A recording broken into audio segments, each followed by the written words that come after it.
വാർത്തകൾ തുടരുന്നു.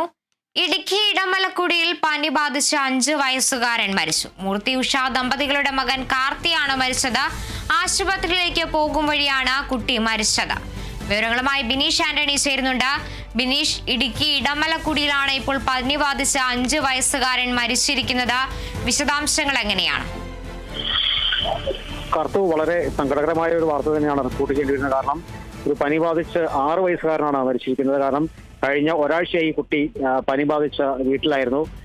ഈ ചുറ്റുമുള്ള റോഡ് സൗകര്യമില്ലാത്തതിനാൽ ഈ കൂടലാർകുടിയിലെ നിവാസികൾ വളരെയേറെ ദുരിതമാണ് അനുഭവിക്കുന്നത്. ഈ റോഡ് സൗകര്യമില്ലാത്തതിനാൽ തന്നെ മാതാപിതാക്കൾ കുട്ടിയെ ആശുപത്രിയിലേക്ക് കൊണ്ടുപോകാൻ കഴിഞ്ഞില്ല.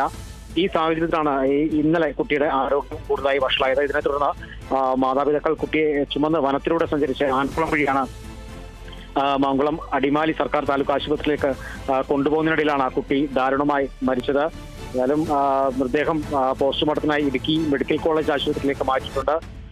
കൂടാതെ ഇടമലക്കുടിയിൽ കൂടലാർ ഗ്രാമത്തിലെ തന്നെ നിരവധി ആദിവാസി ജനങ്ങളിലേക്ക് പനി പടർന്നതായി റിപ്പോർട്ടുകളും വരുന്നുണ്ട്. ഏതായാലും ആരോഗ്യവകുപ്പിന്റെ നേതൃത്വത്തിൽ നാളെ തന്നെ സ്ഥലത്തെത്തി അത്തരത്തിലുള്ള ഒരു പരിശോധന തുടരുമെന്നാണ് നമുക്ക് അറിയാൻ സാധിക്കുന്നത്. ഏതായാലും കുട്ടി ഈ മരണകാരണം പോസ്റ്റ്മോർട്ടത്തിന് ശേഷം ഏത് തരം പനിയാണെന്ന് അറിയാൻ കഴിയും.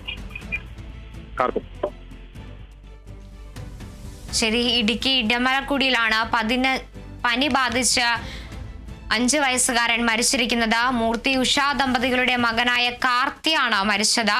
ആശുപത്രിയിലേക്ക് കൊണ്ടുപോകും വഴിയാണ് കുട്ടി മരിച്ചത്. നിലവിൽ കുട്ടിയുടെ മൃതദേഹം ആശുപത്രിയിലേക്ക് മാറ്റിയിരിക്കുകയാണ്. പോസ്റ്റ്മോർട്ടം നടപടികൾ പൂർത്തിയാക്കിയതിനു ശേഷം മാത്രമേ മരണകാരണം വ്യക്തമാവുകയുള്ളൂ. പനി ബാധിച്ചാണ് 5 വയസ്സുകാരൻ മരിച്ചിരിക്കുന്നത്. ബിനീഷ് ആന്റണിയാണ് വിവരങ്ങൾ നൽകിയത്.